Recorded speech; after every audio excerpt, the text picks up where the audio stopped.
Allegation அந்த பையன் வந்து அந்த அஷ்மிதா மேல வைக்கிறாரு.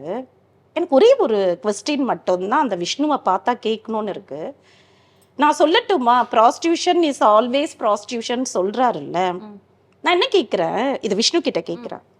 அவங்க ப்ராஸ்டியூஷன் உனக்கு தெரியும்ல, நீ ஒரு கஸ்டமரா போயிருக்க வேண்டியது தானே, ஏன் கணவனா போன? கணவன்னா என்ன, ரெஸ்பான்சிபிலிட்டி கிடையாதா? சேஃப்டி அண்ட் செக்யூரிட்டி, மென்டலாவும் பிசிக்கலாவும் மாரலாவும் சப்போர்ட்டிவ் கொடுக்கறது தான் கணவன். கணவன் தாங்க ஒரு குடும்பத்தோட ஆணி வேறு. நீ இவ்ளோ விஷயத்த இவ்ளோ நாள் சொல்லாம இன்னைக்கு ஏன் வந்து வெளில சொல்ற? புரியுதா? நீ மாட்டிக்கிட்ட, நீ மாட்டிக்கிட்ட ஒரு இடத்துல, உன்னை கையும் களவுமா பிடிச்சிட்டாங்க. அந்த இடத்துல நீ அப்ப கூட இதை பொறுத்துலாம் சொல்லல. மாட்டிக்கிட்ட, உன்னை பிடிச்சிட்டாங்க, நீ வந்து இவ்வளோ நாள் சொல்லாம அந்த பொண்ணுக்கு குழந்தை பிறந்திருக்கு. ஒரு தாய்மைன்னா என்னங்க? குழந்தை முன்னாடி பிரெக்னன்சி அப்போவே நீ மாட்டிக்கிட்டது, அது ஒரு பெரிய மென்டல் ஸ்ட்ரெஸ் அந்த பொண்ணுக்கு. கரெக்டா இல்லையா?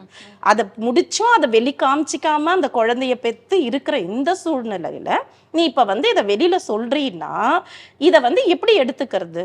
ஆக்சுவலி என்ன நடந்திருக்கும் நான் நினைக்கிறேன், இது என்னோட பர்சனல் கருத்து.